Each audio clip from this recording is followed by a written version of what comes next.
Cinema ಬಗ್ಗೆ ಅಲ್ಲ sir, cinema ನೀವು ನೋಡಿದ್ರೋ ಇಲ್ಲೋ ಗೊತ್ತಿಲ್ಲ. ನಾನು ಬೆಳಿಗ್ಗೆನೇ ಮುಖನೂ ತೊಳೆದಿಲ್ಲ ಆ್ಯಕ್ಚುಲಿ.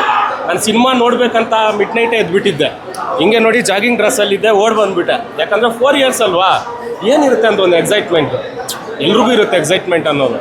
ಆಮೇಲೆ ಹೋಗಿ ಥಿಯೇಟ್ರಲ್ಲಿ ಕುತ್ಕೊಂಡು ಸಿನಿಮಾ ನೋಡಿದ್ಮೇಲೆ 4 ಇಯರ್ಸ್ ತೊಗೊಂಡಿದ್ದಕ್ಕೂ ಸಾರ್ಥಕ ಆಗಿದೆ ಸರ್. ಆ ಫೈಟ್ಸು, ಆ ಮೇಕಿಂಗು, ಅದು ಯಾರು ಕಂಪೋಸ್ ಮಾಡಿದ್ನೋ ಮಹಾನ್ ಭಾವ ಗೊತ್ತಿಲ್ಲ, ಯಾರು ಮಾಡಿದ್ನೋ ಏನೋ ಫೈಟ್ ಮಾಸ್ಟ್ರು ಸರ್. ಏನು ಸರ್, ಯಾವ ಹಾಲಿವುಡ್ಡು ಸರ್, ಹಾಲಿವುಡ್ ಎಲ್ಲ ಒಂದು ಯಾವುದೋ ಒಂದು ಗ್ರೀನ್ ಸ್ಕ್ರೀನ್ ಹಾಕ್ಕೊಂಬಿಟ್ಟು ಸುಮ್ಮನೆ ಎಲ್ಲ ಒಂಥರ ಇದ್ರ ಮಾಡಿಬಿಡ್ತಾರೆ. ಬಟ್ ಈ ಸಿನಿಮಾದಲ್ಲಿ ರಿಯಲ್ ಇದ್ದಂಗೆ, ಎಲ್ಲ ರಿಯಲ್ ಇದ್ದಂಗಿದೆ. ಏನು ಅದು ಫೈಟ್ಸು, ಏನು ಸ್ಟಂಟ್ಸು, ಆ ಯಶು ಇನ್ನೊಂದು ರೋಲ್ ಬರುತ್ತೆ, ಆ ಜೂನಿಯರ್ ಎಷ್ಟು ಥರ ಕಾಣ್ತಾರೆ ಅವರು. ಅದು ಏನು ಸರ್, ಸೈಕೋ ಕ್ಯಾರೆಕ್ಟರ್ ಒಂದು ಪ್ಲೇ ಮಾಡಿದ್ದಾರೆ. ನನಗಂತೂ ನಾನು ಸೈಕೋ ಆಗಿಬಿಟ್ಟಿದ್ದೀನಿ, ನಿಜವಾಗ್ಲೂ ಡಿಪ್ರೆಷನ್ಗೆ ಹೋಗಿರೋದು ನಿಜ. ಬಟ್ ಏನು ಅರ್ಥ ಆಯ್ತಂದರೆ, ಒಂದು ಸಿಸ್ಟರ್ಗಾಗಿ ಒಂದು ಸೆಂಟಿಮೆಂಟ್ ಇದೆ. ನಯನತಾರ ಅವರು ಸಿಸ್ಟರ್ ಆ್ಯಕ್ಚುಲಿ ಅವ್ರಿಗೆ. ಅವರು ಒಂದು ಲವ್ ಬಗ್ಗೆ ಲಾಸ್ಟಲ್ಲಿ ಇನ್ನೇನು ಸಾಯೋ ಟೈಮಲ್ಲಿ ನಯನತಾರನ ಎಷ್ಟು ಲವ್ ಮಾಡ್ತಿರ್ತಾನೆ ಒಂದು ಹೀರೋಯಿನ್ನ.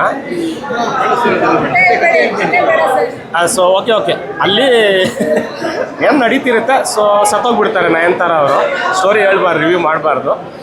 ನನಗಿಷ್ಟ ಆಯಿತು ಸರ್ ಸಿನಿಮಾ. ಆ ಸಿಸ್ಟರ್ ಸೆಂಟಿಮೆಂಟು ಮತ್ತು ಒಂದು ಸಣ್ಣ ಅವ್ರ ಮಗನಿಗೆ ಇವರು ದೂರ ಮಾಡಿಬಿಟ್ಟಿರ್ತಾರೆ, ತಾಯಿ ಮಗುನೆಲ್ಲ.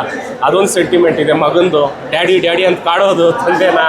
ಆ ರಾಯ ಕ್ಯಾರೆಕ್ಟ್ರು ನೋಡಿ, ಅದರಲ್ಲಿ ಏನು ಸಿಂಪಲ್ಲಾಗಿ ಏನು ತೋರಿಸಿದ್ದಾರೆ ಗೊತ್ತಾ, ಮನುಷ್ಯ ಐಷಾರಾಮಿ ಜೀವನ ಮಾಡಿ ಎಲ್ಲ ಮಜಾ ಮಾಡಿ ಎಲ್ಲ ಸಾಕಪ್ಪ ಲಾಸ್ಟ್ ಇಷ್ಟೇ ಅಂತ ಹೇಳ್ಬಿಟ್ಟು ಏಕಾಂಗಿಯಾಗಿ ಉಳಿತಾನೆ.